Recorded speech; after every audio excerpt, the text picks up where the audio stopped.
temas que figuran en tu sílabus, así voy a tratar de resumir todo esto. Los puntos de interés que tengo para escuchar esta charla, ¿se me escucha? Sí, profesora. Es que, bueno, soy investigadora del Centro Básico de Investigación y no voy a tener que nada por el estilo, ¿no? Y además he presentado charlas para 2 laboratorios y recibido patrocinio para educación médica continua de los laboratorios que figuran allí. Lo que vamos a tratar primero es definir la demencia, como ven allí, cómo hacemos el diagnóstico de demencia y luego tratar, como decía, de hacer un resumen de las demencias que nos han colocado en el sílabus, ya que no son las únicas. Entonces, algo sencillo. Así como la piel envejece, nuestro cerebro también envejece a los años. Por lo tanto, van a haber cambios cognitivos asociados a la edad, ¿no? De manera breve, si antes podían hacer de manera simultánea varias cosas, a medida que avanza la edad, esto se está perdiendo. Entonces ya se situación va a salir normal, está perdiendo. Pueden olvidar algunas cosas, voy al cuarto y no traer algo, llego al cuarto, no me acuerdo, ¿no? Regreso a la sala, ¿de acuerdo? Pues eso tampoco es malo, son algunos de los ejemplos, ¿no? Pero luego puede pasar algo. Podría evolucionar a un deterioro cognitivo leve o también llamado trastorno cognitivo menor, ¿no? En este caso, ya va a haber un compromiso de mis capacidades intelectuales, sin embargo, soy autónomo, sigo haciendo mi día a día. Si no me caso, estoy caminando, estoy viendo acá, utilizaré una lista, antes iba a comprar, estaría todo recordándolo, ¿no? Mentalmente, pero ahora ya no estoy finalizo, pero soy funcional, ¿ya?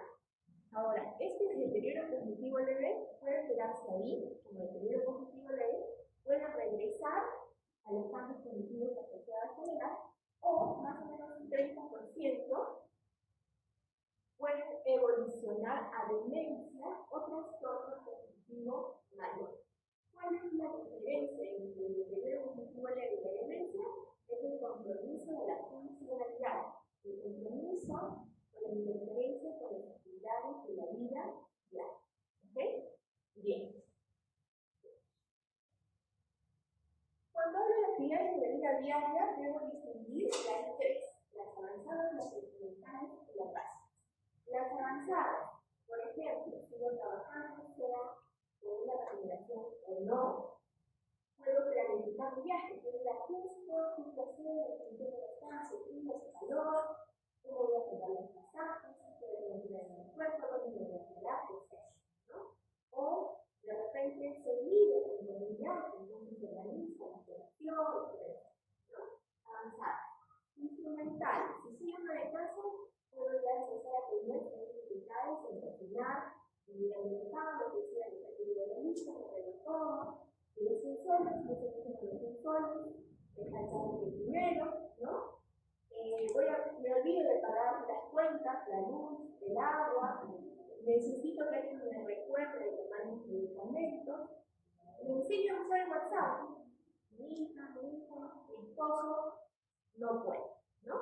Y las básicas ya es cuando se compromete, como su nombre dice, lo básico: comer, ir al baño, asearme, vestirme, es decir, que me pongo un zapato al derecho y al izquierdo, de repente está con la pijama todo el día, no me quiero cambiar de ropa, etc. ¿Sí? Entonces, en función de esto, ¿por qué es importante saber esto?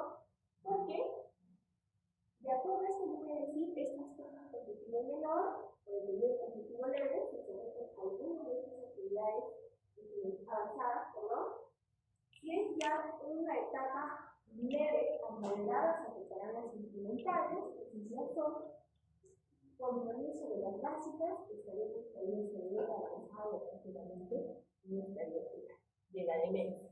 ¿Sí? Ahora, ¿qué es la demencia cognitivo mayor? Más o menos ya le había dicho, que en general es un síndrome. Como ustedes ya saben, un síndrome tiene que tener varias causas. La causa principal es la enfermedad de Alzheimer, pero no es la única. También puede estar la demencia vascular, la demencia intertemporal de Parkinson, la demencia temporal por infecciones, en el HIV, en el sífilis, metabólicas, deficiencia de hipertrofitis, hipertiroidismo, etc. ¿Por qué se produce? Porque estas causas de alguna manera van a producir una disfunción cerebral que, como ven, puede ser reversible o irreversible. Reversible, le encuentro bajo el término del oso, podemos recuperar. ¿Cierto? Irreversible, todo está normal, todos sus exámenes son normales, pero le encuentro disminución de los niveles del cerebro en este campo, probablemente sea el Alzheimer. ¿Puedo yo curar el Alzheimer? No. Entonces es una causa irreversible.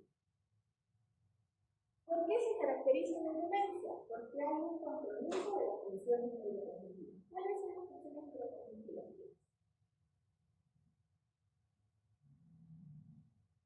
¿Cuáles son?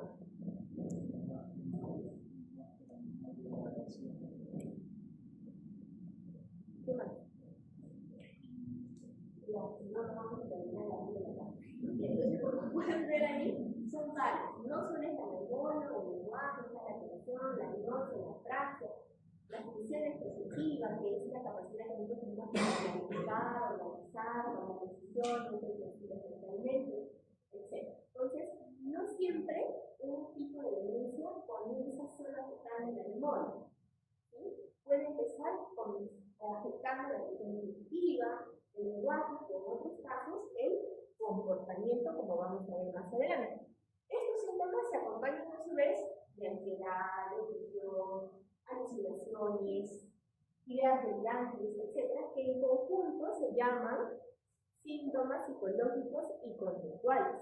Y en algunos casos también se van a presentar síntomas motores. Por ejemplo, un paciente hipertenso diabético que hace un infarto cerebral, tiene una parencia izquierda, tiene un motor, ¿no? Pero que además tiene compromiso cognitivo. En esos casos también van a encontrar los trastornos motores. Y lo que decíamos, ¿no? Para nosotros decir demencia, tiene que comprometer la funcionalidad que ya la tocamos. Bien, ¿por qué es importante estudiarlo? Porque como ven, la demencia es un problema de salud pública. ¿Sí? Se han hecho más o menos estimaciones y actualmente en el mundo se cree que se tiene 50 millones de personas con esta entidad. Pero se hizo una proyección de que en 2050 estas cifras van a, no solo duplicarse, prácticamente se van a triplicar. Sobre todo en qué lugares, aunque no se ve bien, en naranja, el incremento de esta entidad, ¿no? En países con ingresos económicos medios o bajos. Ahora, en Perú, como ven ahí una prevalencia, los estudios en verdad han variado. Yo diría que esto es un dato desactualizado, desde el 2015, donde se encontró una prevalencia entre 7 y 8.5%, en estudios realizados en la población indígena y en el Perú. Sin embargo, ahora, esto varía. Por ejemplo, en Latinoamérica pueden llegar a cifras del 13% o niveles de 32% de registros. Pero pueden ser estudios a raíz de la pandemia, ¿no? Con otras medidas, algo que es difícil definir para tener una prevalencia clara de específica. Un estudio utiliza un instrumento, otro estudio utiliza otro. La edad, la población, unos son de evaluación visual, otros de evaluación presencial, etc. Pero al momento hay un estudio que incluso encontrado prevalencia de 35% empleando una evaluación. Entonces, así, más o menos, es también la predicción, como les decía, de la prevalencia y del incremento de esto, ¿no? ¿Cómo hago un diagnóstico? Generalmente, la persona que empieza a tener los cambios podría darse cuenta, pero ¿quién más se da cuenta? La persona que vive con él, ¿no? La hija, el cuidador, etc. ¿no? Generalmente viene y dice porque lo más común es que lo olvide, ¿no? Pero como hemos visto, pueden haber otros síntomas. ¿Qué tengo que hacer yo? Tengo que verificar si realmente es un olvido patológico, ¿no? O un problema de lenguaje patológico. Si no es simplemente, pues no hay este trastorno. Y si es, ¿o qué hago para ver que sí es? Uno es que cuando llega a la consulta nosotros tenemos que hacer la entrevista, la anamnesis, la investigación, etc. Y lo tomamos, como les decía, muy importante,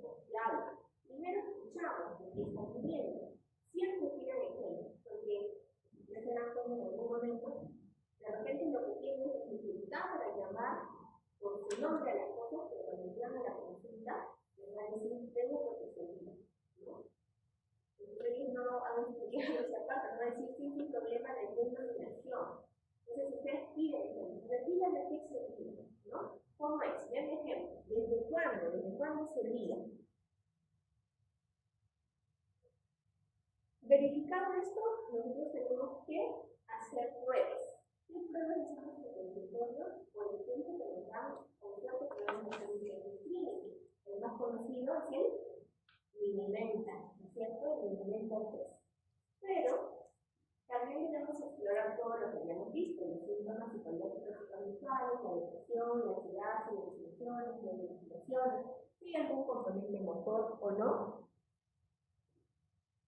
Y de manera general, es en consulta, pues verificar si no hay problema respiratorio, o abdominal, o etc., ¿no?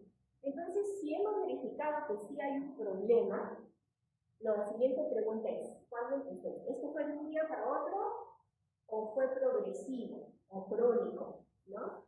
Si nos dice que sí fue agudo, simplemente puede ser un síndrome confusional o también llamado delirium.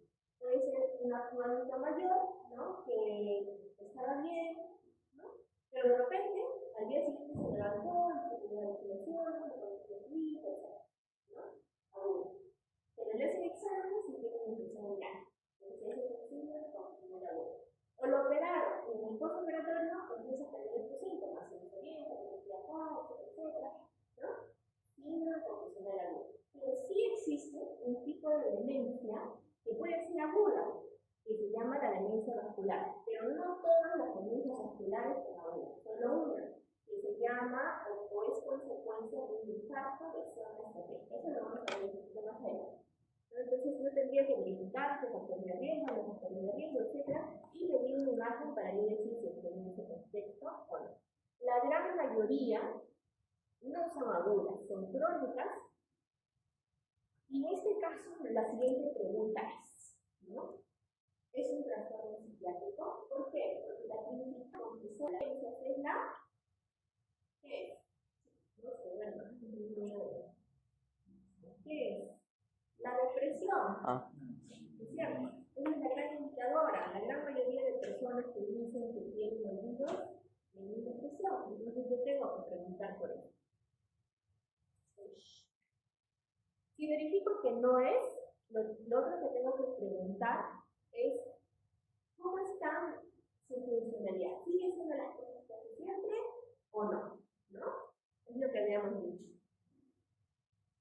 Si está normal, pero sí hemos verificado en el test que hay un compromiso de las capacidades intelectuales, probablemente sea un deterioro cognitivo leve. Pero si hay compromiso de la funcionalidad, estamos en la demencia y por lo tanto habíamos dicho que tenemos que investigar las causas, reversibles e irreversibles. Aquí les muestro yo los exámenes básicos que nosotros pedimos, ¿no? Y dentro de ellos están también las neuroimágenes, que puede ser una simple tomografía o algo similar, una resonancia magnética. Con eso, como les decía, yo podría decir que son causas reversibles, son causas no reversibles dentro de esta cultura degenerativa de la cabeza de enfermedad de Alzheimer, o de repente es una causa vascular.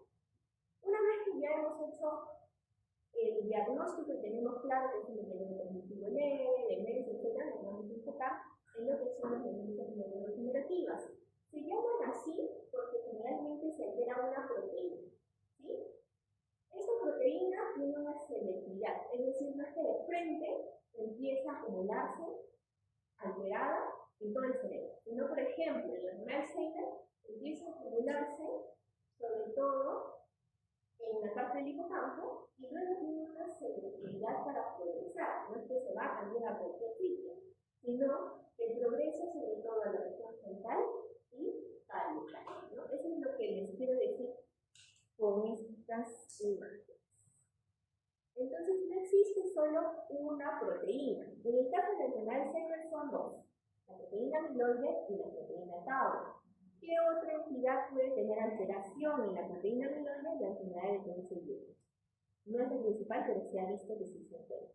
La otra proteína, la tau, proteína tau, es frecuente encontrarla alterada en una enfermedad que se llama degeneración global frontotemporal, que lo vamos a ver más adelante, pero también como ven en encefalopatía traumática crónica y la enfermedad de granos arteriotípicos.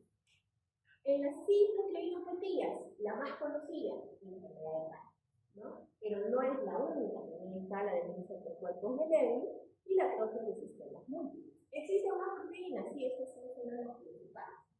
Proteína TDP43. ¿En qué entidad? Degeneración lobar frontotemporal. También en esclerosis lateral amiotrófica. A todo este grupo, antes se les conocía como degeneración corticales. Actualmente ya no utilizamos mucho esa clasificación de demencia cortical o demencia cortical. Pero como más o menos le han puesto algo en el sílabo, lo estoy comentando. A ver, aquí tenemos una mujer de 77 años, que es presidente Lima, tiene la obstrucción sanitaria completa, es una de casa, que tiene un de cosméticos, es diestra, como antecedentes se le ha diagnosticado una previa de asma, y dentro de sus antecedentes familiares tiene un hermano que falleció de epilepsia. Está tomando metformina, tiamina y aspirina. El tiempo de enfermedad es 3 años, no recordaba si sus inquilinos pagaban o no. Antes sí las cobraban, pero ahora sí le decían, no, legal, le pongan nueve, ¿no? Le pongan ese dinero. Hemos agarrado un cuaderno para que lo sepa, perfecto, y confirma que está recibiendo el pago. Además, preguntaba lo mismo, ¿no? Porque ellos se fijan, le dicen, ¿dónde salió la carne? Y dicen, no, sí, la carne. Pasaron 2 minutos de 3 minutos, salió la carne, y así, ¿no? Como si nunca lo hubiera preguntado. Olvidaba conversaciones, encargos, perdía sus monederos, sus lentes, su celular. Rememoraba mucho el pasado, incluso hablaba como si las cosas del pasado fueran presentes, ¿no? Y ya hace un año se había perdido. Cocinando ya tenía dificultades, necesitaba que su hija le diera los medicamentos. Cuando le examinamos, y hablaba de las medidas, de las operaciones, se entendía, pero ya se desorientaba para hacer el tiempo. Realmente preguntamos, entrevistamos, pero etc. ¿No? Estaba desorientado. Hicimos un test de screening, que se llama test de operación de memoria, porque su nombre dice, sobre todo la ayuda a la memoria, sacó 30 y 50 puntos cuando más o menos el corte se desorientó. Entonces, el reloj 7 de 10, ¿no? También hicimos un nivel, le pedimos que nos diga palabras que comienzan con la letra T, hicimos un 9 cuando el mano más o menos es 13. Hicimos la copia de tentamos, no la pudo revisar, hicimos una evaluación de síntomas psicológicos psicoculturales y militares neuropsiquiátricos y encontramos empatía. Otra escala que no se dice porque yo hice una investigación que se llama CR, que tuve uno que más o menos me dice que podría tener una demencia leve, no había ningún motor, no había ningún sensitivos. Y más o menos esto es lo que se esperaba en sus pacientes. La primera en el corte axial, se ve una atrofia del hipocampo y esto hace que los ventrículos a nivel temporal recuerden temporales celulares. Lo especifico porque cuando encuentran esto te dicen, yo soy una cesárea, que con el debate, ¿no? Y eso es como consecuencia de la atrofia que se está presentando. Les decía que el patrón de la atrofia en la enfermedad de Alzheimer es sobre todo frontal y parietal también, como se ve ahí. Y bueno, en el corte coronal es básicamente para recordar lo que les decía de la atrofia de los hipocampo. Los otros exámenes que realizamos en estos pacientes fueron normales o negativos. Por lo tanto, planteamos como diagnóstica una enfermedad de Alzheimer. La enfermedad de Alzheimer anteriormente simplemente se decía que era una enfermedad neurodegenerativa caracterizada porque el principal problema eran los problemas de la memoria, olvidos, ¿sí? Y que eso progresaba y que afectaba otras capacidades intelectuales y que hacía que la persona pierda. Pero eso no por ser correctivo. Actualmente, y como ven ahí, desde 2018, ya están introduciendo nuevos conceptos neurobiológicos. Que para yo decir que una persona tiene una enfermedad de Alzheimer, tengo que demostrar que tiene la enfermedad la amiloide y el tau. ¿Sí?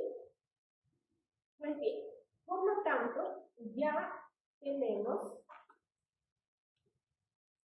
otros conceptos. Si yo logro demostrar que una persona tiene alteración de la amiloide, tiene alteración del tau,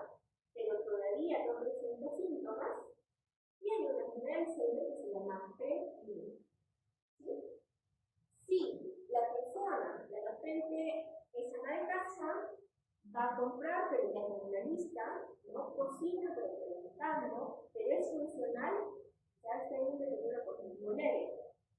Si es en el contexto de enfermedad de Alzheimer, debo demostrar cómo está el amiloide y el tau. Si lo encuentro alterado, es deterioro cognitivo leve en el contexto de enfermedad de Alzheimer.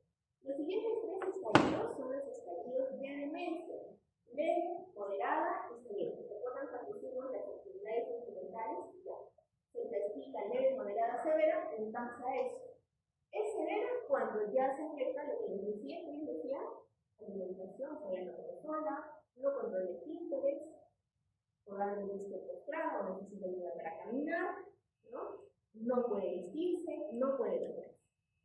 Y que hemos demostrado que además tiene la alteración de la proteína amiloide y tau.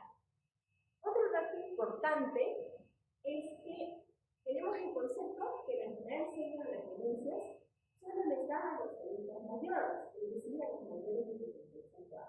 Pero como pueden ver en el gráfico, existe la enfermedad de Alzheimer en menores de 75 años. Claro que lo más común es esa forma, que le llamamos también típica de menores de 65 años, y donde el componente principal, la alteración principal, sí son los problemas de memoria. Sin embargo, existe el otro grupo, que es la enfermedad de Alzheimer de inicio temprano, antes de los 65 años. Y si bien es cierto, el problema principal sigue siendo la memoria, existen otros síntomas, es decir, no necesariamente las personas que tienen que se encuentran con la enfermedad de Alzheimer van a presentar como olvido, sino que los primeros síntomas van a ser alteración del lenguaje, alteración del comportamiento, alteraciones visuales, etcétera, como más o menos trata de explicar ese tema. Bien, ¿qué tenemos que tener en cuenta? Factores de riesgo. En enfermedad de Alzheimer tenemos factores de riesgo que definitivamente no podemos modificar. La edad, a mayor edad se han visto estudios que, por ejemplo, si la prevalencia de demencia de 65 años era del 5%, a los 80 años está en 50%. Factores genéticos, portadores del alelo de la apolipoproteína E4 o mutaciones genéticas. Aquí, la dona en azul y en amarillo muestra el total de casos de enfermedad de Alzheimer, de demencia de enfermedad de Alzheimer. En amarillo solo muestra los casos de inicio temprano, antes de los 65 años. Y es en este grupo donde podemos encontrar algunas mutaciones genéticas autosómicas dominantes que desencadenan la enfermedad de Alzheimer. Pero es muy raro. Solo en rojo representaría los casos hereditarios de enfermedad de Alzheimer. En resumen, de 1000 casos de enfermedad de Alzheimer, 8 podrían ser hereditarios. De 1000 casos, ¿ya? Sin embargo, lo más importante son los factores de riesgo modificables. Para el año 2024 se han identificado estos 14 factores de riesgo que son importantes. ¿Por qué? Porque uno, están distribuidos en todas las etapas de la vida, o sea, no solo en los mayores de 65 años, sino en etapas tempranas, como por ejemplo el bajo grado de infección, en etapas medias, diabetes, hipertensión, etcétera, como lo pueden ver ahí, y en estadios un poco ya, o etapas más avanzadas, tenemos por ejemplo en la soledad. Les decía por qué es importante, porque se han visto estudios que modificar estos factores de riesgo se podría prevenir la enfermedad de Alzheimer en 45%. 45% de los casos. Las manifestaciones clínicas. Ya hemos visto la parte cognitiva, les comenté que pueden haber síntomas psicológicos y conductuales y motores. En la parte de los síntomas cognitivos, aquí podemos ver en este gráfico de barras, en azul lo que muestra es el compromiso de la memoria. Es decir, no se olviden, que es, me decía, es lo primero y es lo predominante, pero no es lo único. Pueden ver en rojo que luego se afecta la función ejecutiva. La función ejecutiva, les decía que es la que te permite planificar, organizar, tomar decisiones, ser flexible mentalmente, seguido en verde de problemas de lenguaje. Luego, a medida que avanza la enfermedad, se comprometen las otras capacidades intelectuales. Les decía que que cuando se hace el diagnóstico de demencia tienen sus estadios leves, moderados, hasta leves. Y de acuerdo a eso también van apareciendo los síntomas. Yo les voy a dejar los diagnósticos, se pueden leer, así que, pero en sus estadios leves, ¿no? Les decía que pueden empezar a repetir las cosas, ¿sí? No tan frecuente, de repente sale, se puede desorientar en lugares poco frecuentes, de repente va al odontólogo, a otro distrito, no logra ubicarse, ¿no? Puede pasar eso, puede presentar, como ven ahí, ansiedad, algunos síntomas también, como problemas para mantener el sueño, etc. Avanza la enfermedad, ya ese paciente se va a desorientar en lugares conocidos, se va al mercado, ya no puede regresar, no sabe si para la izquierda o para la derecha, ¿no? Tiene dificultades en el manejo del dinero, les decía que de repente le dan un dinero, no sabe qué hacer con el dinero, a veces simplemente lo guarda y no lo encuentra, a veces va al mercado, no le dan su vuelta, ¿no? Ya les cuesta muchísimo salir solo. Hay más síntomas psicológicos y conductuales, irritabilidad, ansiedad, depresión, caminan sin un rumbo, no van a un lado, van al otro. Y también pueden presentarse otros síntomas como que tengan apetito, más insomnio, podrían empezar a no controlar algunos síntomas de la noche, pueden haber un poco de miedo, sobresaltos, no es usual, pero podrían haber. Y en etapas severas, ya este problema de memoria puede ser tan severo que incluso no reconocer a sus familiares, no reconocer la propia casa, por eso que empiezan a decir que era mi casa, y estando en su casa, ¿no? Los problemas de lenguaje son muy marcados, ¿no? Lo malo es decir, hablan muy poco, casi no entienden. Los síntomas psicológicos y conductuales, ahí en colorcitos que les había puesto que en etapas tempranas es más apatía y depresión. Pero en etapas severas ya empiezan las alucinaciones, tú me robas, después me roba, alguien entra a la casa, yo tengo miedo, ¿no? Etc. Es bastante frecuente en estadios avanzados y también ya puede haber compromisos más motores, ¿no? Y decía que también es cierto que los síntomas motores son más frecuentes, por ejemplo, en las demencias musculares. En el Alzheimer también puede haber estadios avanzados, rigidez, como ven ahí, y esto genera alteraciones en la marcha, etc. Les comentaba que últimamente la tendencia, ¿no? Por la definición neurobiológica, es que debemos demostrar que hay alteración en el amiloide y mental, ¿no?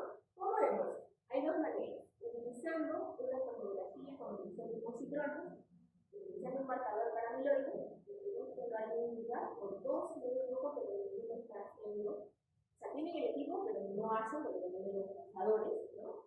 Y haciendo una función lumbar y corriendo la cantidad de amiloide. En este caso tendría que estar inferior. De igual forma, calentar, ¿no? Las dos maneras. En este caso, en el 10 segundo registro, el tau está aumentado. Y la N, porque este es un sistema ATN, viene de neurodegeneración. Y lo único que tenemos en nuestro país sería la resonancia magnética, ¿no? ¿Para qué? Para ver la atrofia que se produce en el cerebro viendo el patrón que les quería comentar. El patrón es hipotrofia a nivel de hipocampos, afectación parietal y frontal, ¿no? Y luego, pues en estadios avanzados, una atrofia global. Pero la resonancia también me permite descartar otras causas vasculares. Ahí en blanco, con las flechitas blancas, trato de hacer ver las hiperseñales que pueden ser daños de vasos, de pequeños vasos, ¿no? O hemorragias que en algún protocolo se ven como hiposeñal, ¿no? En esta de acá. ¿Se ve el puntero? Bueno, ¿qué tendríamos que decir, no? Si encontramos esto, que hay daño vascular, ya no necesariamente será un daño oscuro. Podría ser mixto, ¿no? O ser una demencia vascular. Como les decía, en el año 2024, ha ido evolucionando esto desde el 2018 para que esta definición de general siempre sea más microbiológica. Pero no solo eso, el 2024 prácticamente lo han establecido como criterio que deberíamos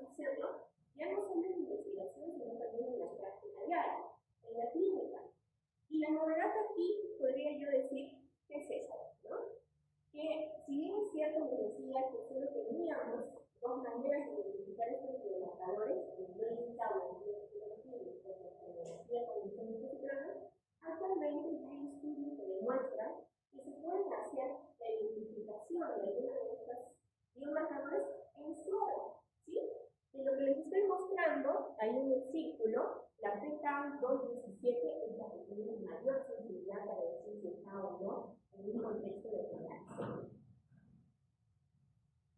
Pues bien, ¿qué tenemos del tratamiento? ¿No? Desde el año 1995 se identificó uno de los primeros medicamentos que se llama Tequila. Sin embargo, producía mucho aumento de transaminasa, pero lo retiraron del mercado. Actualmente tenemos en el grupo de los inhibidores de la acetilcolinesterosa 3 medicamentos: donepezila, duloxetina y galantamina. ¿Sí? Posteriormente, en 2003, se agregó uno más que se llama memantina. Y de los antipsicóticos, así como dirigidos, en 2016 se aprobó este medicamento que se llama pimavanserin, que no lo tenemos en Perú, y el año pasado el plerixafor, que tampoco lo tenemos en Perú. Pero a ver, aquí les quiero explicar algo. Los inhibidores de la acetilcolinesterasa de monoaminotransferasa que están allí, ¿se pueden emplear en el nivel de acetilcolina? La respuesta es sí. Entonces la siguiente pregunta sería, ¿en qué estadio? En estadio leve a moderado, ¿sí? Mientras que la memantina lo vamos a utilizar en estadios moderados a severos, ¿sí? Existen medicamentos que combinan los dos, es decir, un inhibidor de la acetilcolinesterasa con memantina. La respuesta es sí. Pero generalmente ya lo utilizamos en pacientes que ya vienen tomando, por ejemplo, el tecido y están en una etapa moderada pasando a severa. Entonces, en estos pacientes podríamos utilizar estos medicamentos que ya traen presentaciones de liberación prolongada. No se ve, pero les voy a resumir y les voy a dar un ejemplo. Si yo quiero utilizar con el tecido, la dosis total es 10 miligramos por la noche, ¿sí? Las tabletas de 25 y de 10. No se empieza de este tipo de, se empieza con 5 miligramos, una tabletita en la noche, por un mes, y luego recién con 2 días a la alimentación. Todo lo demás es similar. Se empieza con dosis bajas, al mes se van subiendo las dosis. Como dije, solo para estadios leves a moderados, ¿sí? Leves a moderados. Les decía también que existe la memantina y las presentaciones combinadas. Aunque no se ve y lo tienen que creer, ahí dice que es para estadios moderados a severos. Lo recalco porque siempre luego llegan al consultorio y ya vienen de frente con memantina y están en el nivel cognitivo. Para el periodo cognitivo leve no vemos ninguna de esas. Lo que estamos diciendo es para el demencia tipo Alzheimer, leve, moderado o severo, no para el periodo cognitivo leve. ¿Cómo se usa la memantina? Igual, dosis pequeñas y progresivas. La memantina viene de 10 y 20 miligramos. ¿Sí? ¿Cómo empezamos? Comenzamos con 5 miligramos, o sea, media tabletita en la noche, y cada semana se va incrementando 5 miligramos. Es decir, si empiezo 5 miligramos, hoy en una semana debo seguir a 5 miligramos cada 12 horas, en una semana 5 en la mañana y 10 en la noche, y en la cuarta semana estaría recibiendo 10 miligramos en la mañana y 10 miligramos en la noche. ¿Por qué? Porque nosotros necesitamos ver si está presentando efectos adversos o no, qué problemas le está generando. Y los resultados no deben esperar todavía hasta los 3 meses de iniciado. Si el paciente, cuando yo empecé el tratamiento, y su familiar viene y me dice está así, está así, y en 3 meses me dice está igual, yo le digo esto es bueno. ¿Por qué? Porque el medicamento no busca, como les dije, retroceder todos los síntomas porque no hay manera, pero por lo menos trata de enlentecer la progresión de la enfermedad. Entonces, si en 3 meses al año me dice que está igual, o sea que sigue ayudando, porque ya no cocina, pero ayuda con las verduras, ¿no? De repente hace su cama, y eso lo sigue haciendo, entonces directo el tratamiento sigue estando. ¿Sí? Ok. También no olvidemos tratar, ¿no? Si hemos identificado la fuente de depresión, angustia, etc., pues tratar con un medicamento antidepresivo, o de repente también nos podemos olvidar de la relación de una consejería psicológica. No se olviden de tratar las patologías concomitantes, porque la mayoría de casos son mayores de 65 25 años y ya tiene diabetes, hipertensión, colesterol elevado, etc. Y si no tratamos eso, la progresión de la enfermedad es más baja. No solo medicamentos, el tratamiento no farmacológico. Muchas veces lo que viene familiar no es lo que se está olvidando, porque ¿qué dicen? Bueno, bien viejita, pues no, entonces no lo ven como algo patológico. Sin embargo, existen medidas no farmacológicas. Viene porque no duerme, no me deja dormir, entonces pretendo otra, ¿no? Entonces existen estrategias, una de ellas se llama la estrategia DICE. ¿Ya? Dice por qué. La D de escribir. Díganme por qué no duerme mi familiar, ¿no? Ah, porque él cree que alguien está mirando, que detrás de la ventana hay una persona, que le quiere hacer mal, etc. Ah, ok. Entonces, ahí nos han escrito libros investigados de por qué no duerme. No quiere dormir porque para ese paciente es real que alguien le quiere hacer mal, le quiere robar, etc. ¿No? Entonces, de manera conjunta con el cuidador, se crea una intervención. Entonces, a veces decirle, pero no hay nadie, peor, lo altera más, porque para ese paciente es verdad, ¿no? Entonces, ¿qué debe hacer el familiar? No te preocupes, mamá, voy a revisar todo, voy a asegurar la puerta, le voy a poner llave, y además te voy a acompañar para que nadie te haga daño. Entonces le da seguridad, ¿no? Y el paciente, como se siente seguro, ya revisaron todo, y además la va a acompañar, entonces esa angustia que tenía que alguien la mira, la vigila, que quiera hacer daño, va y puede dormir. ¿Es cierto? Yo tengo que evaluar si en los siguientes días esta estrategia funciona o no funciona. Porque no siempre funciona, a veces funciona y a veces no, entonces puedo crear otras cosas y así evalúo y voy viendo. Y no necesité clonazepam, no necesité quetiapina ni nada por el estilo, ¿no? Los otros medicamentos tienen indicaciones. Sin embargo, estos medicamentos, como les dije, son de larga data. Y hace poco, bueno, en los últimos años, aparecieron otro grupo de medicamentos, que no les voy a mencionar. El primero fue aprobado en junio de 2021, que se llama aducanumab, que son anticuerpos monoclonales. Entonces, ¿qué hacen esos anticuerpos monoclonales? Una vez que están infundidos intramuscularmente, tratan de remover el amiloide. Este medicamento se aprobó, pero en un medio de conflictos, porque tenía dos estudios clínicos. Uno que decía, sí, es cierto que remueve el amiloide y también mejora, ¿no?, las capacidades cognitivas, y el otro que no salió con buenos beneficios. Pero a pesar de eso, porque no había otros medicamentos, se aprobó.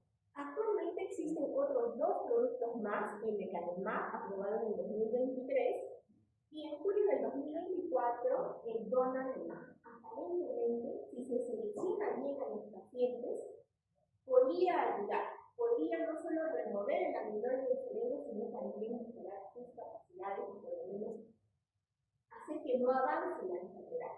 ¿Sí? ¿En qué estadio se utilizan esos medicamentos? Se utilizan solo en aquellos casos presintomáticos, es decir, que se identificó amiloide hinchado pero todavía no hay síntomas, y en los casos de deterioro cognitivo leve o demencia leve. O sea, estadios moderados y severos no se puede utilizar este medicamento. ¿Están en Perú? La respuesta es no. Ok, vamos a pasar al siguiente tema de demencia por cuerpos de leve. ¿Cómo voy con ahora? Bueno, aquí tenemos el caso de una mujer de 63 años, igual como secundaria completa, madre soltera, como se en el mercado, ella presente mala, diestra, y casi no la veían a su mamá porque se levantaba bien temprano, regresaba bien tarde, ¿no? Y a pesar de que regresaba cansada de haber trabajado todo el día, hacía la cena, la televisión y demás, se dormía a las 11 de la noche. Dentro de los antecedentes, pues tenían dislipidemia, gastritis, sinusitis, no había antecedentes familiares de importancia, venía ya tomando, ¿no?, porque no era yo la primera médica que la evalué, pero ya había tomado quetiapina, que es antipsicótico, sulfirina, que es antipsicótico, haloperidol, que es antipsicótico, clonazepam y complejo B. En el momento que ya estábamos haciendo el historial que tomaba, risperidona y sertralina. Sin embargo, la hija decía que ella definitivamente no tenía tomado. El tiempo de enfermedad actual es más o menos de 5 años y más o menos desde el 2019 empezó a decir que le iba a dar un derrame. Ellos no entendían por qué, pero bueno, como no eran muy frecuentes, no les llamó la atención. Y justo en 2019, 2020 empezó la pandemia, ¿cierto? Entonces, a pesar de que ellos no tenían contacto con otras personas que tenían el COVID-19 y que sus hijos se cuidaban mucho, ella siempre decía que le iba a dar el COVID. O es más, que ya lo tenía, yo tengo el COVID, que me voy a morir, ustedes no hacen caso, y lloraba, desesperadamente, ¿no? Pero para esas fechas ya era tanto este problema obsesivo que solo ayudaba a cocinar, ya no cocinaba sola, ¿no? En los meses siguientes, para octubre, estos síntomas de angustia se exacerbaron. Prácticamente lloraba todo el día, tenía persistentemente las ideas de muerte, casi no podía hablar, y cuando hablaba decía que había perdido los riñones. Cuando le decía, ¿cómo has perdido tus riñones? Le decía, perdí unos riñones en la vida, ¿no? Pero, sin embargo, que había estos días que estaban así todos alterados, que no tenían que estar aparentemente normales, ¿no? Ella decía que veía la muerte, que oía a su papá, lo había conocido, y empezó a vigilar su cuerpo, ¿no? Ellos, de todas maneras preocupados, pues hicieron muchas pruebas de COVID que todas salieron negativas, lo llevaron a la carrera y pues le dijeron que probablemente era esquizofrenia y le dieron a la peritola, al tercero. Sin embargo, esto no le ayudaba mucho, ¿no? Y al contrario, parecía que la empeoraba. Entonces, ya en noviembre salieron, ¿no? Y de repente ella vio un perro que estaba así como que tirado, algo enfermo, y empezó a decir que por haber pasado por delante del perro, ya le habían dado la enfermedad que tenía, ¿no? Su rostro empezó a cambiar, era como que poco expresivo. Cuando duerme o cuando dormía, los hijos vieron que se movía mucho, movía el brazo, movía la pierna, tiraba toda la cama, ¿no? Lo evaluó nuevamente el psiquiatra y es ahí donde le vuelve a cambiar, ¿no?, los antipsicóticos, como pueden ver ahí. Ahora, luego ya en diciembre, este es un resumen de la historia, ¿no?, más o menos para que vean cómo se procede.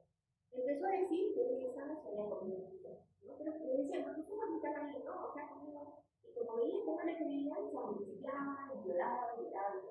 Tenía miedo a todo, ya no recordaba bien las fechas, empezó a dormirse en el día, cuando también con meditación.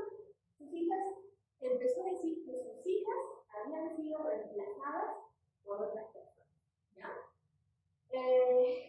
Y bueno, cuando su hija salía a trabajar, ella decía que se había perdido, ¿no? Pues bien, ¿esa historia les parece como que la sirve? No es cierto. ¿Qué predomina? Alucinaciones, ideas delirantes, ¿no? Porque ella cree que le va a dar una enfermedad, cree que se le ha pegado una enfermedad, cree que ha perdido los ojos, cree que ha perdido esto.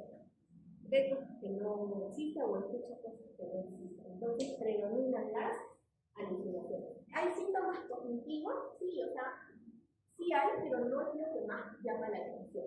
Esto hace que pierda su funcionalidad, sí, porque ya no quería o cocinaba su gene, ella no cocinaba como antes, ¿no? Entonces, este es otro tipo de demencia que se conoce como la demencia por cuerpo severo, ¿no? En el examen prácticamente no la pude ver, no estaba despierta, hablaba claro y todo, pero empezó a decirme, no voy a hablar, ven, por favor, ¿no? Ven, por favor, por último, por favor, ¿no? O sea, estaba bastante alterada, irritable, se quería ir, y bueno, prácticamente no la pude examinar. Y nosotros, bueno, no tengo la imagen de ella, pero más o menos esto es cómo se veía. La resonancia magnética de la tomografía, en este caso del paciente, prácticamente casi no tiene. Aquí tenemos la resonancia de un paciente con control y al otro lado, en otro extremo, la de un paciente con enfermedad que hemos visto en la película y que sobre todo, ¿no? Pero en la demencia por cuerpos de Lewy que está al centro, prácticamente podríamos decir que hay una atrofia leve a nivel de los órganos. La resonancia casi no ayuda, por eso es importante hacer la análisis. Cuando hablamos de enfermedad por cuerpos de Lewy hace referencia a la condición de la alfa-synuclein, ¿ya? Aquí, como ven, lo grande es la enfermedad o enfermedad por cuerpos de Lewy. Y a su vez, esta agrupa, como pueden ver ahí, la enfermedad de Parkinson y agrupa la enfermedad de Parkinson con demencia y la demencia por cuerpos de Lewy propiamente dicho. Yo les voy a explicar luego con más detalle, pero más o menos para ir adelantándoles cómo yo hago la diferencia, porque si yo miro el microscopio y busco los cuerpos de Lewy, los voy a encontrar en ambas enfermedades. En la demencia por enfermedad de Parkinson y en la demencia por cuerpos de Lewy. Pero hay una regla que a veces ayuda. ¿Cuándo empezó el componente motor y cuándo empezó el componente cognitiva, el ejecutivo o el psicológico y conductor? ¿Cuándo empezó? Eso es una regla que le llamamos del ánimo. Entonces, si los síntomas motores, es decir, el temblor, la bradicinesia, la rigidez, empezó primero y pasado un año recién los síntomas psicológicos y conductuales y el deterioro cognitivo, probablemente esté en el contexto de una demencia primera. Pero si por el contrario, primero fueron, como en el caso de la paciente, las alucinaciones, las ideas delirantes, el compromiso cognitivo, antes del año es probable que estemos en el contexto de una demencia por cuerpos de Lewy propiamente dicho. Esto es de nuevo. Y aquí lo que quería hacerles ver eso, que ya les expliqué, para tratar de identificar cómo puedo clínicamente diferenciarlas. Los síntomas cognitivos son similares en ambos grupos, como ven, alteraciones en la atención, disfunción ejecutiva, alteración visoespacial. ¿Puede haber problemas de memoria? La respuesta es sí, pero esto no es lo predominante y es muy variable. Alucinaciones. En la demencia por la enfermedad de Parkinson puede haber, la respuesta es sí, pero no es lo frecuente. Sin embargo, en la demencia por cuerpos de Lewy es bastante frecuente, como hemos visto en el caso clínico. El deterioro cognitivo fluctuante. Recuerden que en el caso que les decía, hay días que está normal, pero hay días que se ve mucho y hay días que tienen fluctuaciones.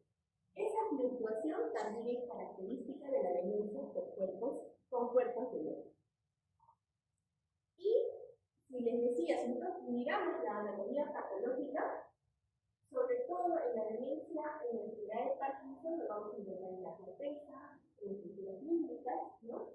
Pero en la demencia por cuerpos de Lewy es un poco más predominante, sobre todo en los síntomas. Tiene sus criterios diagnósticos también, ¿no? Lo primero, ¿hay compromiso cognitivo? Sí. Disfunción ejecutiva, alteración de la atención y alteraciones sobre todo visuoespaciales. ¿Qué más? Otras características. Cognición fluctuante, lo que ya hemos visto. Desórdenes del trastorno del sueño REM. Esto es lo que decíamos, ¿no? La paciente que tenía, dormía, pero movía el brazo, movía la pierna, botaba la cama, etc., ¿no? Entonces esos son los trastornos del sueño REM. Alucinaciones que pueden ser visuales, ¿no? Ahí también un 80%. Complejas, cuando ya empieza a decir, por ejemplo, recuerdo de un caso de una paciente que antes alquilaba habitaciones para estudiar, ¿sí? Entonces, actualmente ya no lo hacía, pero ella decía que un familiar de provincia le había mandado a su hijo para que ella la tenga. No existía, obviamente, ese estudiante, pero ella decía que la tenía. Y que estaba asustada porque en el campo del árbol que estaba frente a su casa, había personas que le querían hacerla. O sea, su alucinación era completa. Eso se puede ver en la demencia con cuerpos de Lewy. Parkinsonismo, como ya lo habíamos dicho. Existen otras características que podrían ayudar, sí. La sensibilidad de los antipsicóticos. ¿Recuerdan cuántos antipsicóticos tenía esta paciente? Le pusieron uno, no le ayudaban, más bien parecía que le ayudaban. Le pusieron otro, tampoco le ayudaban, parecía. Eso se llama sensibilidad de los antipsicóticos. Puede haber inestabilidad postural por el parkinsonismo, disfunción autonómica, los niveles de atención pueden variar. Puede dormir en el día, como lo vimos en la paciente. Puede haber apatía, ansiedad, depresión, etcétera, etcétera. Dentro de otros exámenes que podrían ayudar, bueno, de todo lo que está ahí, la polisomnografía es algo que podría ayudar porque ahí podríamos demostrar lo que ya hemos dicho con los problemas de sueño REM. Mueve el brazo, mueve la pierna, etcétera, ¿no? Da un movimiento, sueña que está dando un movimiento y su brazo va con el reposo, por ejemplo, ¿no? Entonces, en la polisomnografía, ¿qué puedo demostrar? Que no hay atonía mental. ¿Ok? Listo. En el tratamiento, debo tener cuidado, ¿por qué? Porque si bien es cierto que en la enfermedad de Parkinson, la levodopa carbidopa es el principal medicamento que me ayuda, en la demencia por cuerpo tenemos no necesariamente, y al contrario, puede exacerbar las alucinaciones.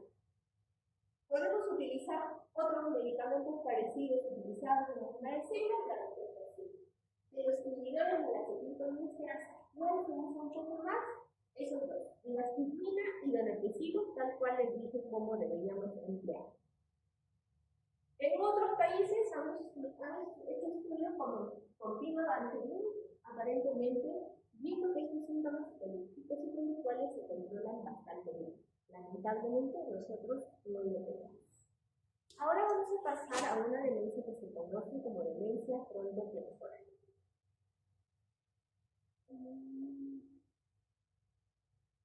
No voy a pasar todo porque esto es lo que quise poner primero hacia el móvil. Bueno, así como hay síndromes, en este caso, en la enfermedad de Alzheimer, sería lo que predomina el síndrome amnésico, es decir, los olvidos, ¿no es cierto? En la demencia con cuerpos genéticos, ¿qué predomina? Los síntomas psicóticos, alucinaciones, ideas mentales. Bueno, en la demencia frontotemporal, ¿qué predomina? El comportamiento, es decir, hay un síndrome conductual o la alteración del lenguaje, un síndrome apático, o del componente motor. Tenemos que identificar, y por eso es importante,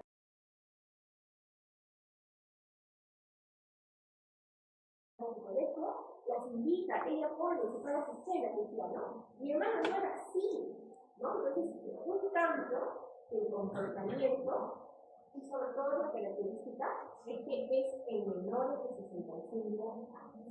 Entonces, conociendo los síndromes, ¿no? Cómo se inicia, hablamos de la demencia frontotemporal.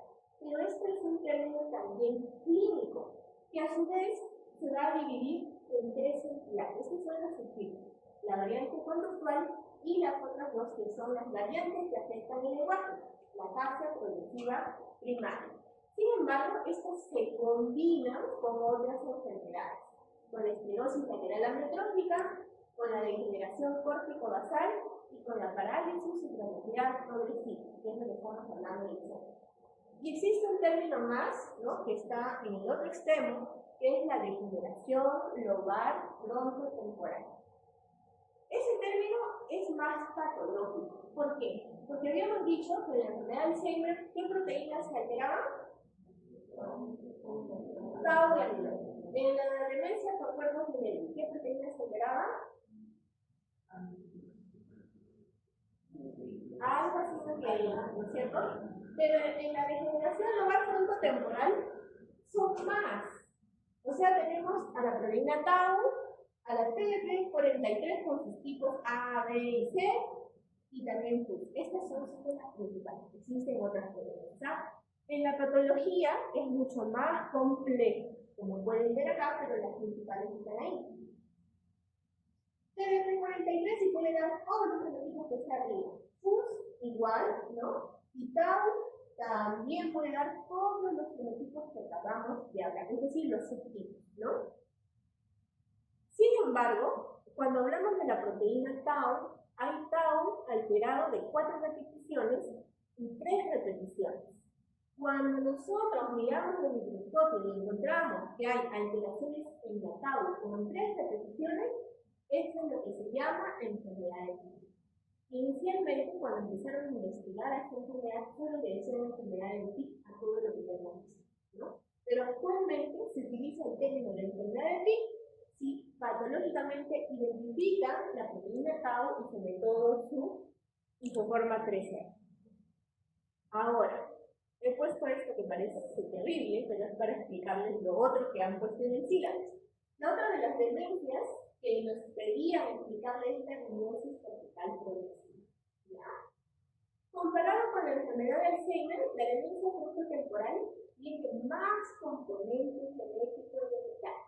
Habíamos dicho que la enfermedad de Alzheimer era de 1000 casos, 8, ¿no es cierto? Ya, pero acá no.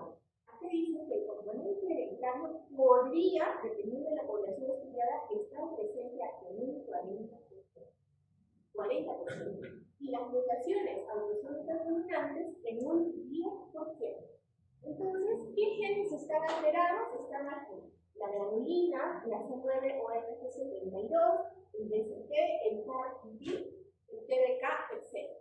Pero, si nosotros vemos que dentro de estas mutaciones se afecta un gen que se llama el MAP, entonces hablaban anteriormente de la meiosis cortical progresiva. ¿Qué quiere decir? Que ese término ya no está en uso, que está dentro de la demencia frontotemporal. Entonces acá les contaba un poco de la historia, ¿no? Que desde 1949 identificaron esto, pero que lo llamaban como enfermedad de Pitt-Higgs, ¿no? Posteriormente, ya en 1967 le dan estos nombres, ¿no? Como la meiosis cortical progresiva o primaria. Ya después de 1980, prácticamente, como ven, es una mutación de MAPT, que está en el clip de 17 brazo largo, entonces ya lo incorporan dentro de la demencia frontotemporal. ¿Sí? Eso es solo para aclararles porque sí la definición. Pues bien, vamos a hablar sobre la variante más frecuente de la demencia frontotemporal, que es la variante conductual. ¿Por qué se caracteriza, como ya les había adelantado, por alteraciones en el comportamiento, en la conducta y en la parte cognitiva por una disfunción ejecutiva? Hablamos cuando mostramos la edad de la enfermedad de Alzheimer y pusimos un punto de corte a los 65 años. Mayores de 65 y menores de 65.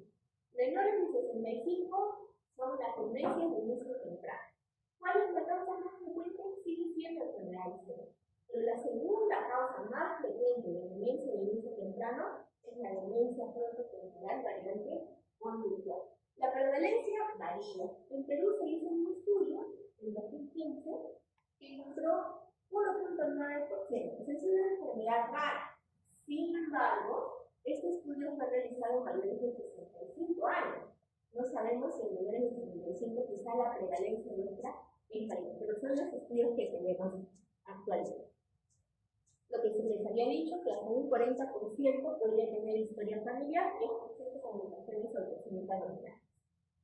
A ver, acá les voy a contar esto.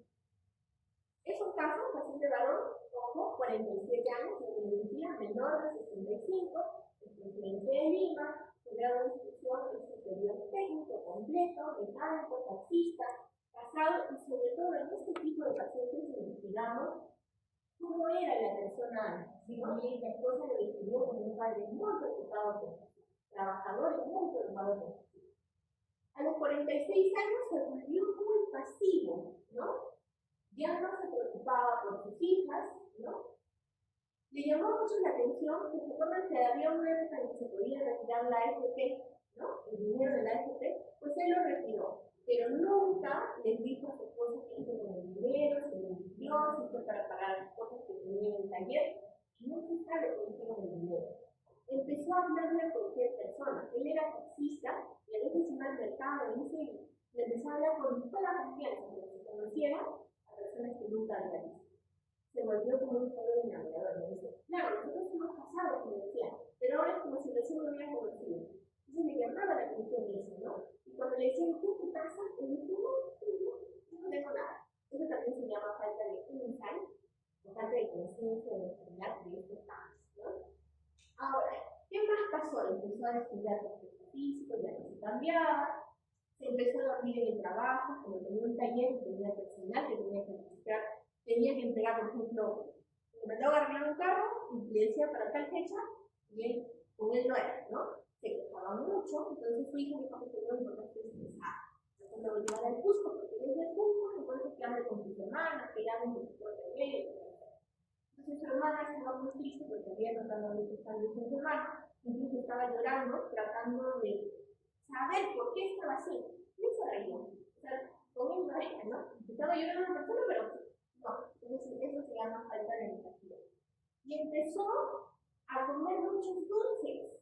Es decir, era tanto este afán de comer dulces que si encontraba restos de una basura en la basura, lo agarraba y se lo comía. Agarraba, se echaba 5 o 6 cucharadas de azúcar, no decir té o etc. Si tenía un dinero, se iba y se compraba cualquier cosa que era dulce, ¿no? Y comía en exceso, y comía mucho. Entonces, igual, ¿te parece una enseña? No, ¿verdad? Pero aquí cuidado, porque así como esto es porque se afecta el lóbulo frontal y temporal, se llama demencia frontotemporal. Acuérdense que hay una variante en los atípicos de Alzheimer que tiene también una variante frontal, ¿no? Eso es importante conocer la paciente. Pero generalmente la mayoría de casos son demencia frontotemporal. Entonces, la demencia frontotemporal se caracteriza porque tiene sobre todo 6 características principales: apatía, desinhibición, falta de empatía. Apatía, el paciente como que ya le da igual trabajar o no, ¿no? Desinhibición, le hablaba y con mucha familiaridad extraña. Falta de empatía o simpatía, lo que pasó con su hermana.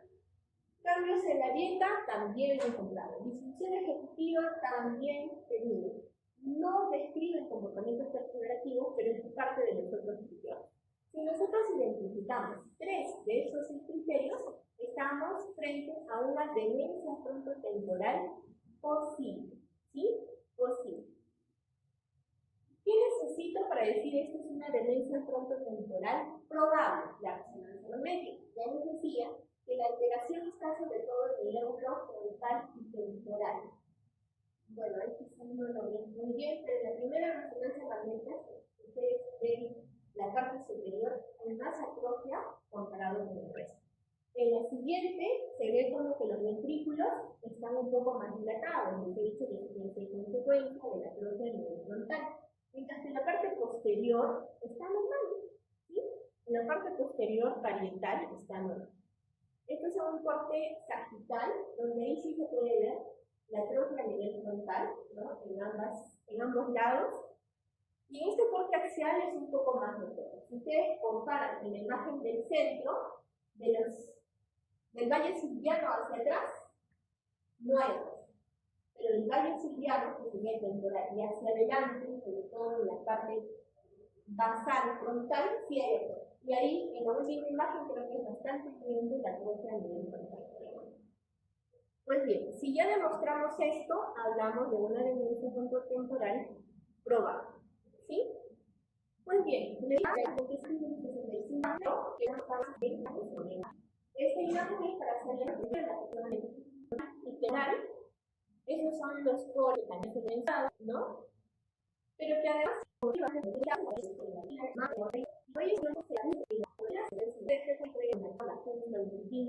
que eran las principales, pero no las otras. Esto que acabamos de ver era el 50% de las experiencias frontotemporales. ¿Qué otros subtipos tenemos? Las fases progresivas primarias. El primer síntoma aquí ya no es el comportamiento. El primer síntoma predominante es alteraciones del afasia, alteraciones del lenguaje. Okay. Alteraciones del lenguaje porque ahí ¿ya? Okay. Entonces, aquí cuando nosotros hablamos de lenguaje, el hemisferio dominante es el lado izquierdo. Entonces, justamente la atrofia es entre el dominio del lado izquierdo. Es un poco más frecuente en aquellos con antecedentes de dislexia, disgrafia en la niñez. Ahí en la imagen de colores se muestran las zonas donde afecta la atrofia en la afasia. En rojo es el tipo que se llama afasia progresiva no fluente. En azul es la afasia progresiva en área semántica. Y en verde, pero que no pertenece a esta enfermedad, está la afasia progresiva primaria logopédica. ¿Por qué les digo que no pertenece? Porque a pesar de que afecta primero el lenguaje, cuando han visto la anatomía patológica, se encuentra amiloide y tau. Entonces es la alteración del lenguaje, ¿no? Pero en el contexto de la alteración. En el contexto de la demencia frontotemporal, solo las dos primeras, la no fluente y la variante semántica. Entonces ahí teníamos los dos subtipos que les decía. Estas representan entre un 20 a 45% y a diferencia de la variante conductual, se presenta en una edad un poco más avanzada. El promedio es entre los 60 y 70 años. ¿no? Pero ahí les he puesto también los rangos de edad en los que se pueden usar. A ver, vayamos a este caso que les dije, ¿no? Más o menos a los 70. Es una mujer de 73 años, tiene grado de instrucción superior universitaria, es psicóloga, diestra. En el año 2018, ella misma implica empezar a notar que se trababa para hablar. Esa es una técnica que utiliza. Y como ella se daba cuenta que no le salían bien las palabras, se le dio, ¿no? Entonces, ¿qué hizo? Dejó de trabajar, le empezó a dar tratamiento para la depresión. Al año siguiente, ¿no? Ya esta dificultad para hablar era cada vez más laboriosa, ¿sí? ¿Ustedes han visto Tarzán, la película? ¿Cómo habla Tarzán? Yo, que veo, hecho, ¿no? Algo así, claro. Es un lenguaje que no utiliza, ¿sí?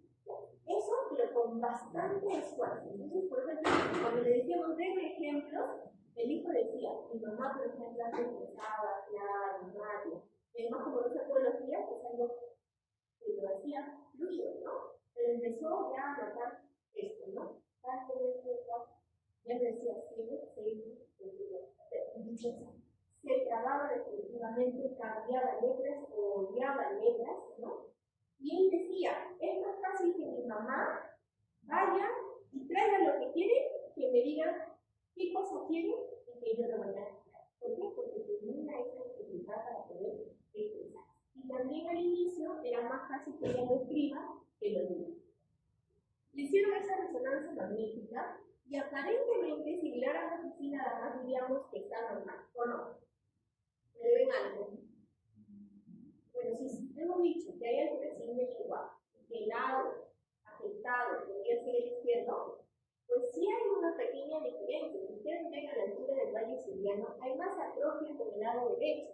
Pero esta resonancia es una como normal. Igual en el corte coronal, miren, observen que hay más atrofia del lado izquierdo con el lado derecho, ¿no? Pero sí es valorada como normal. Entonces, a pesar de que los cardiólogos se tienen muy bien, tienen unas resonancias magnéticas que les lleguen, ¿no? Pero ya en el 2020 su lenguaje se ha reducido, tal cual que prácticamente es utilizado por un fin, ¿no? O utilizaba frases muy simples, ¿no? Ya tenía también dificultades para leer. También antes se comunicaba más con mensajes, pero ya empezó a tener problemas para escribir los mensajes. Pero a pesar de todo eso, entendía aparentemente todo lo que decía. Esto no es usual porque no tenemos que necesitar en público realizar un test, que es una tomografía, con emisión de positrones, que se utiliza un marcador que se llama flujo de glucosa. ¿Para qué? En este caso es para ver el metabolismo cerebral. Y cuando se hace,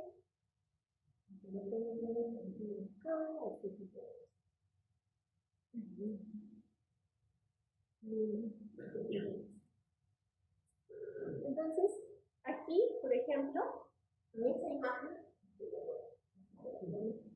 bueno, pueden ver el lado izquierdo, ¿no? Se ve como más azul, como más violeta, mientras que el lado derecho se ve como un poquito más naranja, ¿no? Entonces, eso y en todas las otras imágenes a nivel frontal, ¿no? En esta, por ejemplo, en esta otra, se ve un hipermetabolismo a nivel, sobre todo, del lado izquierdo. ¿En qué zona principalmente? Ahí la tenemos. Frontal, insular, posterior, izquierdo. Esa es la zona que se afecta primero en la fase progresiva variante no fluente.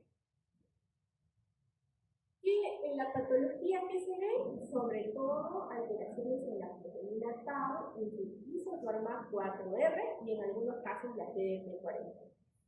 Como ya lo hemos visto en el ejemplo, esto solamente es para que quede claro, su lenguaje no es fluente, su lenguaje es laborioso, entrecortado, se omiten los artículos que habíamos visto, omiten los temas, cambian letras, omiten letras, su lenguaje se vuelve monótono, ¿no? Pueden haber otras alteraciones en otras áreas, la respuesta es sí. ¿Comprende o no comprende? ¿Qué habíamos dicho? Sí comprende, ¿no es cierto? Puede haber apatía, agresividad, etc. Y esta forma esta variante se puede juntar con la parálisis epilepsia progresiva o la degeneración córtico-basal o la enfermedad de motoneurona conocida como. Supongo que tiene un tema de Parkinsonismo que también me van a profundizar un poco. Ahora, la otra variante es la variante semántica. Aquí el problema no es la dificultad de la fluencia. Este paciente habla clarito, no hay mayor alteración en la.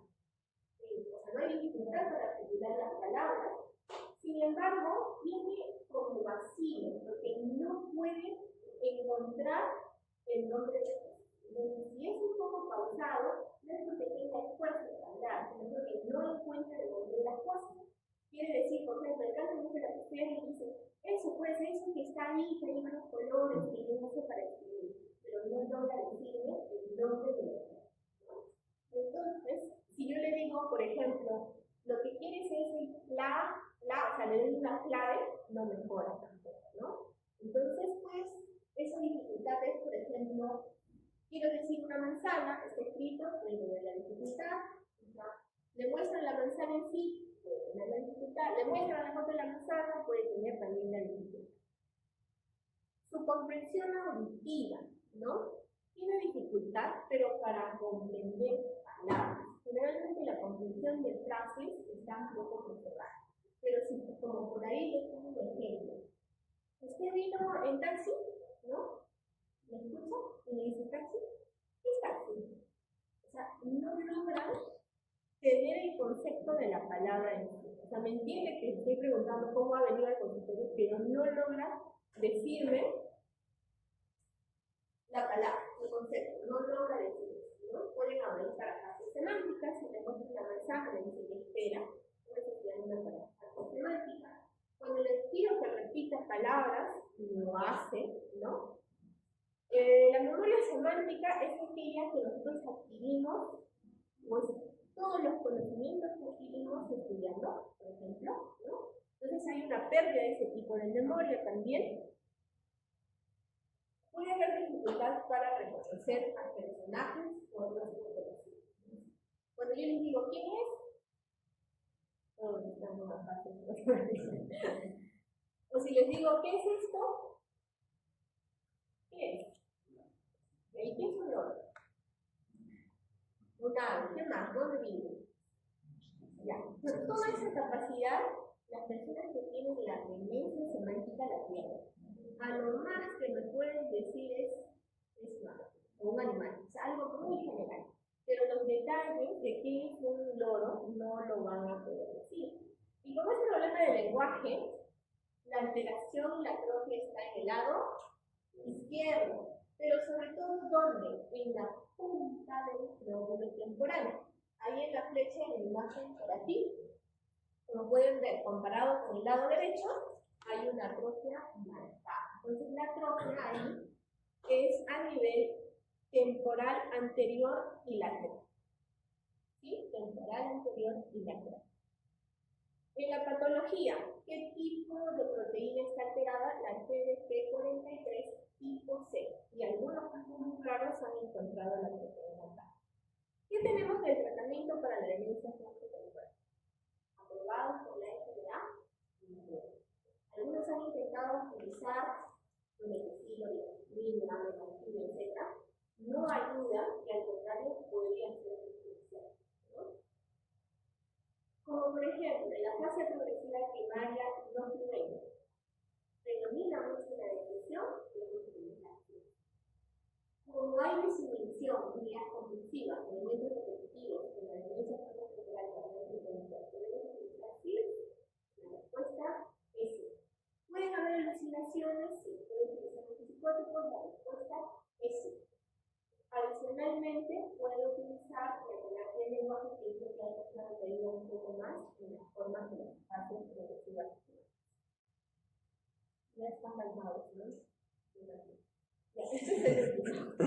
Trastorno cognitivo vascular. A ver, acá tenemos un varón de 65 años, es diabético, como pueden ver ahí, ¿no? Trabajaba como jefe en un taller de mecánica, actualmente toma metformina, clopidogrel, la atorvastatina, y no sé por qué le dieron acetazolamida, pero tomaba. El tiempo de la enfermedad son 11 meses. Les dije que cuando hablábamos del tiempo de las demencias, la gran mayoría eran crónicas, pero las que eran agudas, ¿no? O de tiempos cortos, eran las vasculares. Y bueno, ya habían identificado que no controlaba esfínter vesical, que no ubicaba su habitación, pero le habían dicho que tenía solo un infarto cerebral, ¿no? Para agosto del 2023 había mucha inestabilidad para caminar, olvidaba conversaciones, no reconocía a los familiares, no podía usar su celular y bueno, le dijeron que además del infarto anterior tenía un infarto cerebral. Sí, entonces actualmente este paciente lo trajeron por emergencia, estaba agresivo, lo traen porque estaba agresivo, no había síntomas de tristeza, el sueño y el apetito estaba conservado, pero como ven, en las actividades básicas de la vida diaria, ya las básicas estaban comprometidas, porque ayuda para personal, para bañarse, para vestirse y para hacer las necesidades, ¿no? Pero aún comienza. Pero ya estaríamos en un estadio de demencia avanzada, ¿no? Bueno, al examen él estaba en silla de ruedas, me hablaba fluido, estaba despierto. Su Mini-Mental, el máximo puntaje es 30 y tenía 7, ¿no? Estaba bien desorientado, no sabía dónde estaba, no sabía qué fecha era, hubo una alteración muy marcada en la memoria, en la atención, o sea, prácticamente en todas las funciones superiores, ¿no? Y además tenía un componente motor, es decir, tenía una triparesia. Probablemente en el primer infarto hizo una pareja, posteriormente en los otros infartos hizo lo mismo.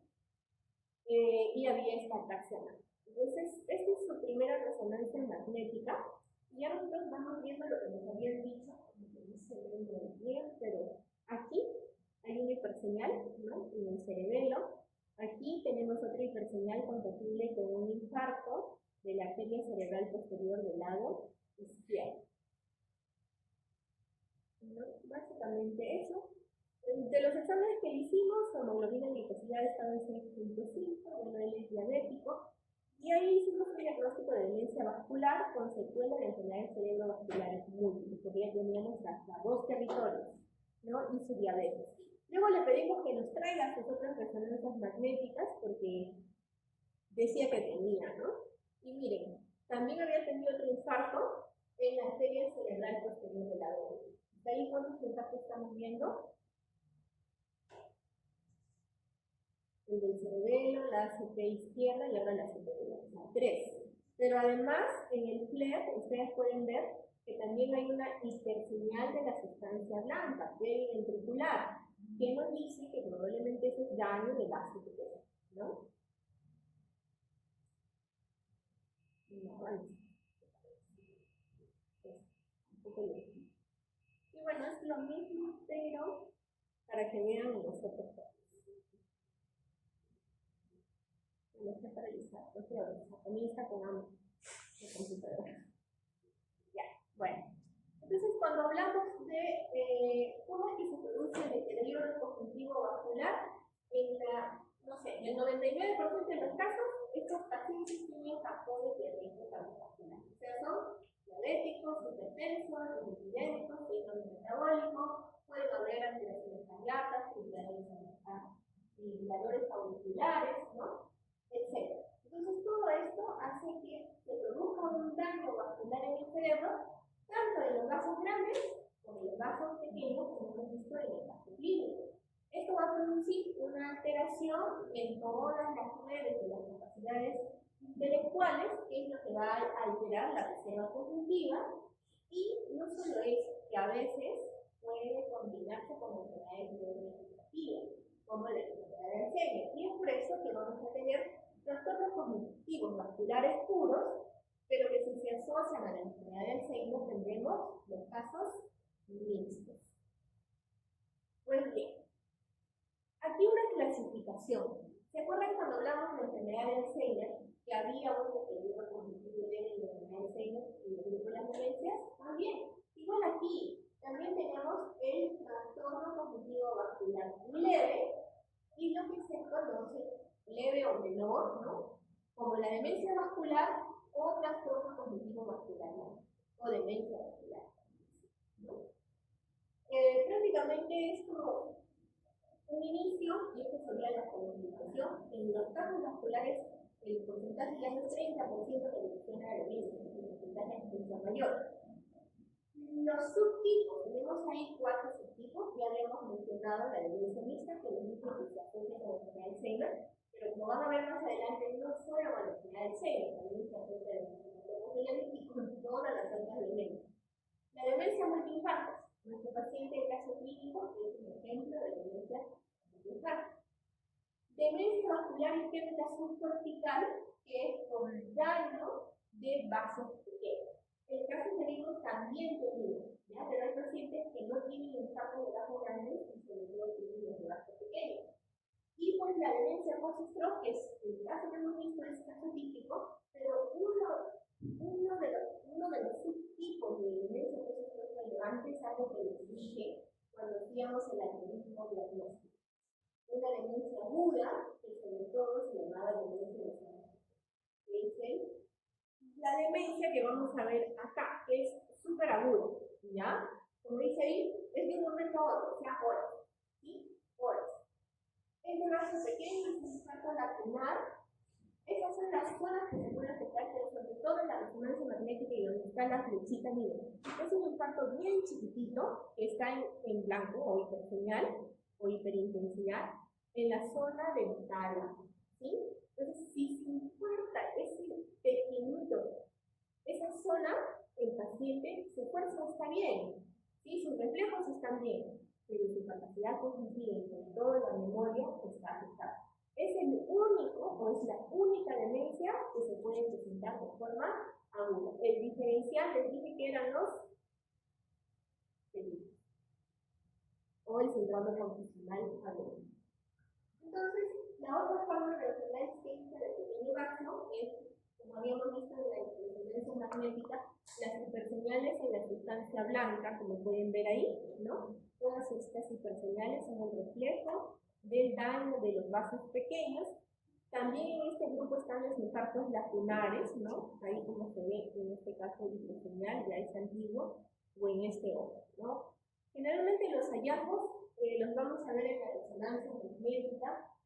A veces los síntomas no son unidos como cuando son infartos de vasos grandes, pero a medida que se acumulan con la imagen A, entonces podemos tener parkinsonismo vascular asociado, por ejemplo, a alteraciones de las funciones ejecutivas, son lentos, ¿no? Decimos velocidad de información de contexto, pero muy lentos, ¿no?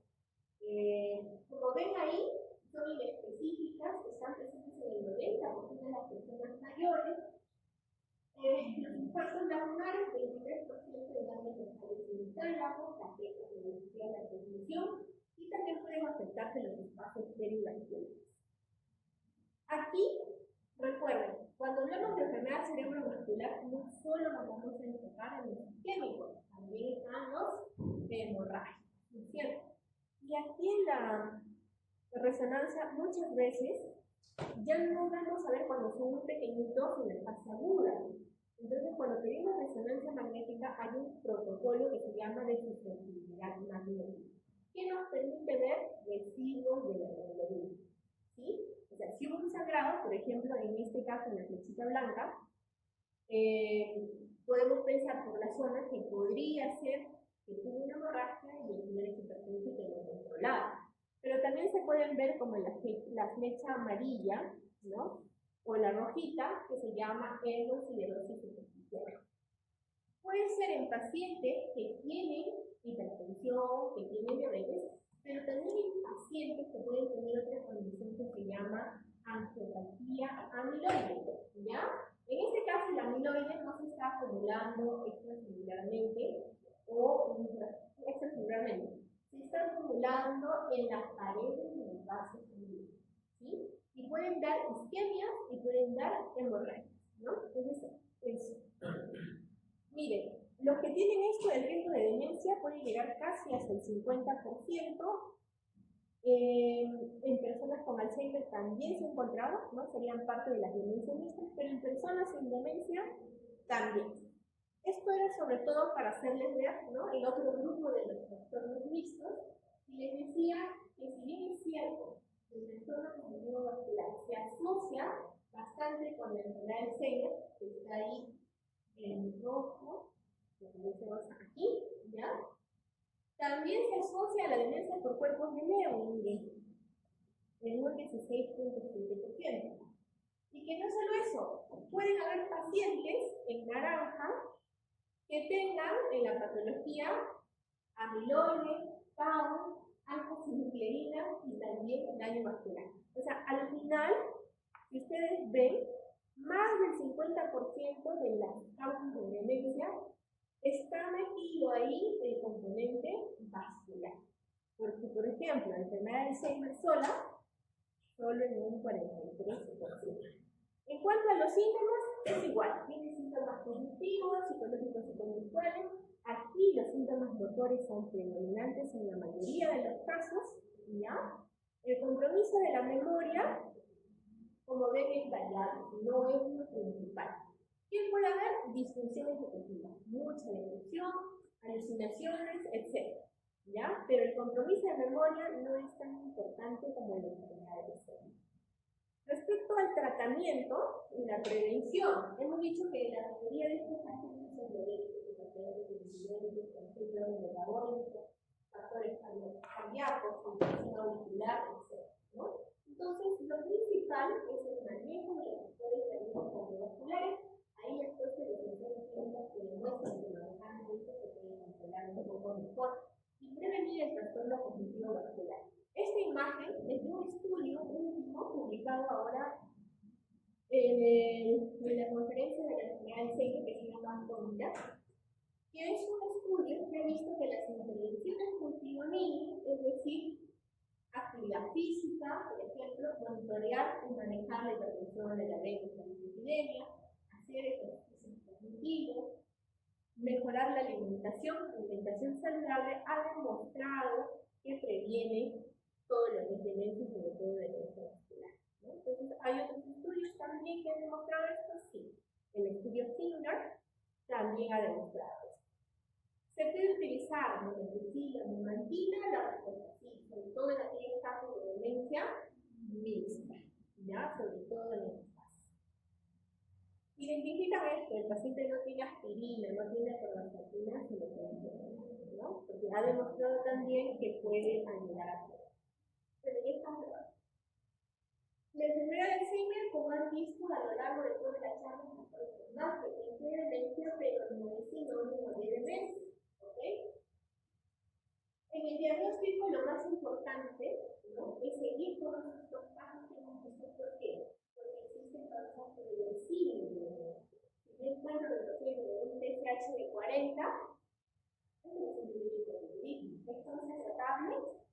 Sí, entonces por eso es importante.